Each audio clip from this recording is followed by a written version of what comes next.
Disney made a last-ditch effort to convince everyone that Snow White wasn't a colossal failure by flooding social media with glowing, over-the-top reviews from their hand-picked critics.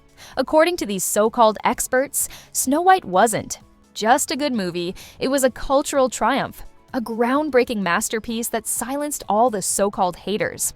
They painted Rachel Zegler as a once-in-a-generation talent, blessed with a voice from the heavens, and insisted that all the backlash against the film was nothing more than baseless negativity. But as it turns out, reality has a funny way of catching up. Despite all the forced praise and desperate attempts to rewrite the narrative, Snow White is exactly what many expected, a complete and total disaster.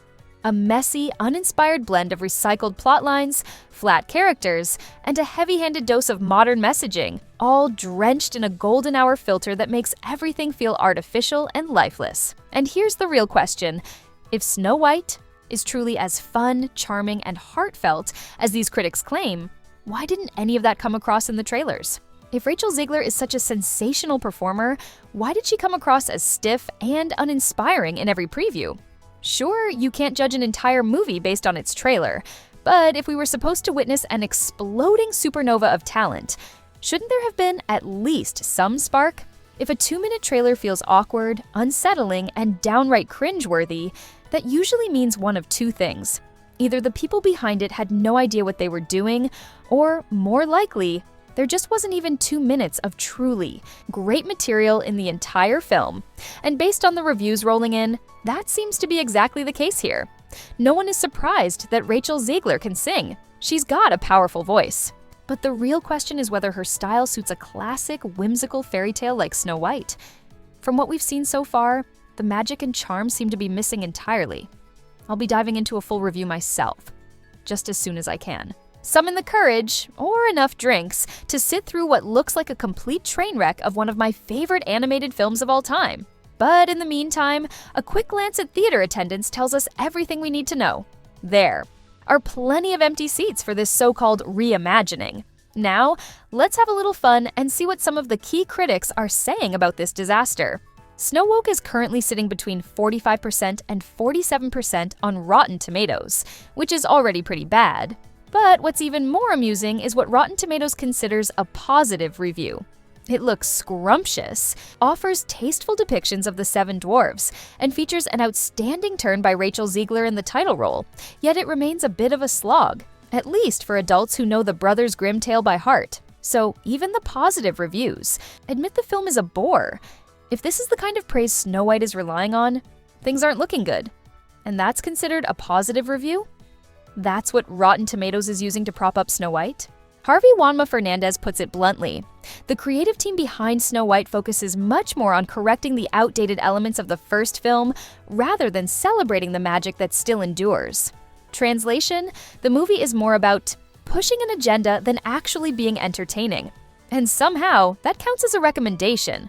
Frank Sweek from One Guy's Opinion chimes in. It struggles to turn the admittedly dated 1937 film into a modern parable of female empowerment. It's far from the worst of these Disney reboots, but nowhere near as much fun as its predecessor. So, not the worst, but not good either. Definitely not a glowing endorsement. Dana Han-Klin doesn't hold back. Well, if nightmarish CG dwarven, polycules are your thing. Boy, howdy, is there a film for you in the form of the creatively bankrupt live-action remake of Snow White? It made us wish we had our own poison apple to eat instead of watching. Yikes, that sounds more like a negative review, doesn't it? But hey, when you're desperate to paint a sinking ship as a masterpiece, you'll take what you can get. And then there's Nicholas Bell from Fish Jelly Films, who says the only positive thing to come out of Snow White is, well, nothing. Classics as live action. The attempt to modernize Snow White only highlights how unnecessary and uninspired these remakes have become. And yet somehow, these are the positive reviews, according to Rotten Tomatoes. Mark Juke describes the movie as reveling in its smaller pleasures. That's a pretty low bar to clear. Disney's Snow White continues the trend of bland Disney remakes. It barely gets a pass for its brisk pacing and the entertainment value of the two leads. The CGI dwarves are the stuff of nightmares, though. That doesn't sound positive. That sounds like a barely passing grade. Richard Krause offers what's supposed to be a glowing take. Director Mark Webb manages a balance between Snow White's new and old elements, but despite Rachel Zegler's impressive vocal abilities, some lively choreography, and vibrant set design, the result is more ho-hum than hi-ho. Again, damning with faint praise. Calcom Cooper is even more blunt.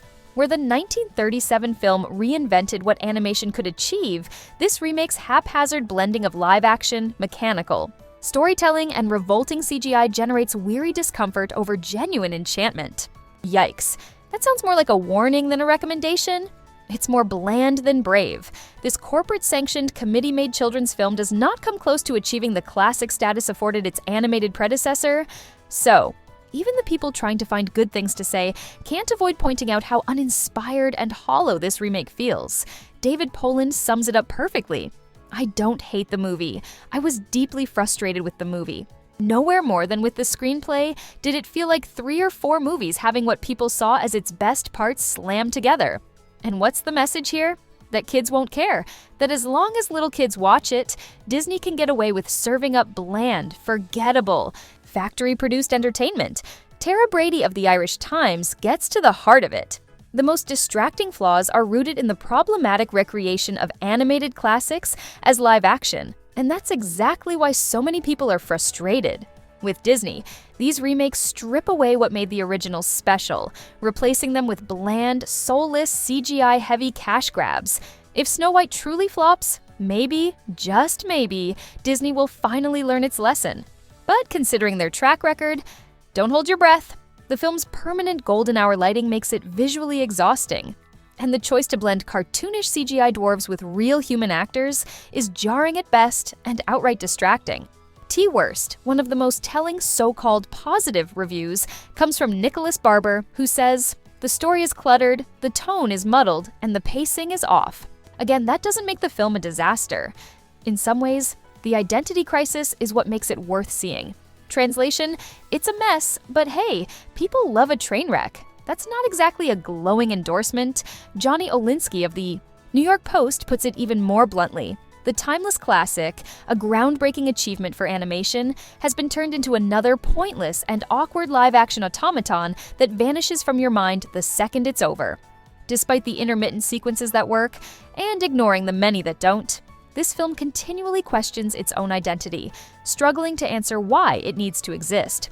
And that's been the question all along. Why does this even exist? From the very start, this remake was unnecessary, a desperate cash grab. A self-inflicted disaster for Disney that will go down in history, not as a triumphant reimagining, but as a cautionary tale. And when the final box office numbers roll in, the story will write itself. David Fear of Rolling Stone sums it up best. This Snow White may not be the worst live-action adaptation of an animated touchstone, but it's a strong contender for its sheer blandness. The movie does earn points as a bedtime story, though, because it will definitely put you to sleep. Adam Naiman of the Toronto Star doesn't hold back either. There's nothing magical in Mark Webb's movie, but it nevertheless feels uncanny.